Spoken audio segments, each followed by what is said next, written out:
बहुत बड़े संस्थान की घोषणा आपकी ही कंस्टिट्यूंसी में प्रधानमंत्री कर गए। घोषणा क्या, वो शिलान्यास कर गए थे। बाद में फिर ये खबर भी आई 2 दिन बाद कि पहली किस्त भी आ गई है 200 करोड़ की, लेकिन पता लगा कि कुछ नहीं आया था, बल्कि सरकार ने, आपकी सरकार ने जो 35 करोड़ अपने जमा करवाए, तब जाके पहली किस्त आई। तो अब माने कि वो जो बल्क ड्रग पार्क है अब बिल्कुल पटरी पे आएगा एकदम से। देखो, एक बात मैं आपको ये कहना चाहता हूँ, ये जो हरोली कॉन्स्टिट्यूंसी है, ये यहाँ पे जो कुछ भी होना है या मुकेश अग्निहोत्री करेगा या मुकेश अग्निहोत्री की वजह से होगा। चाहे उसके विकास के लिए मुकेश अग्निहोत्री कुछ करे, चाहे उसको मिटाने के लिए कोई प्रयास हो, जो मर्जी हो, लेकिन उसका केंद्र बिंदु जो है मुकेश अग्निहोत्री है।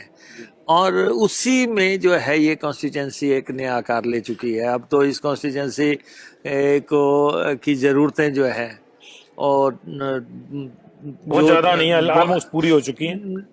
चलो, सरकारें में जरूरतें नजर आती रहती है, लेकिन इंफ्रास्ट्रक्चर पॉइंट ऑफ व्यू से मैं सोचता हूँ कि ये one of the best constituency in India होगी। भारत में ये सबसे बेहतरीन कॉन्स्टिट्यूंसी होगी। और जो अभी भी जैसे काम शुरू हो रहे हैं, प्रधानमंत्री जी आए उस वक्त तो इसलिए लाया गया था कि मुकेश अग्निहोत्री को किसी ढंग से जो है विधानसभा जाने से रोका जाए। सोचा था, ऐलान भी किए गए, मुकेश अग्निहोत्री को विधानसभा नहीं पहुंचने देंगे।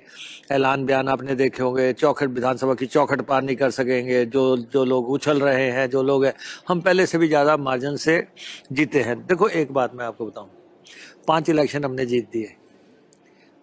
जब 25 साल लगातार एमएलए रह जाना और एक दूसरे फील्ड से आए हुए व्यक्ति, पत्रकारिता के फील्ड से आए व्यक्ति, जिसको लोग कहते थे कि जी एक पहला चुनाव नहीं जीतेंगे, पहला जीत के फिर कहने लगे दूसरा नहीं जीतेंगे, दूसरा जीत के कहने तीसरा नहीं जीतेंगे, चौथे में रोक देंगे, 5वें में रोक देंगे। सारे जितने भी इनके पाटे खां थे, धन्ना सेठ थे, सब उतार के देख लिए और जनता टस से मस नहीं हुई। हरोली की जनता ने ऐसा मैंडेट दिया कि 5 बार लगातार जीतने वाले तो अब आपको बहुत कम लोग मिलेंगे।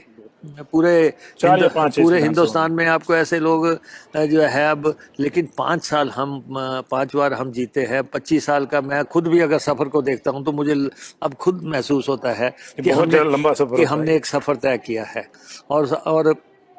और हर बार हम जीते हैं तो हमारी जो है लीड भी बड़ी है, जिसको बढ़त कहते हैं, और हमारा वोट भी बड़ा है। अब इस दफा हम 40,000 के आसपास पहुंच गए। इस दफा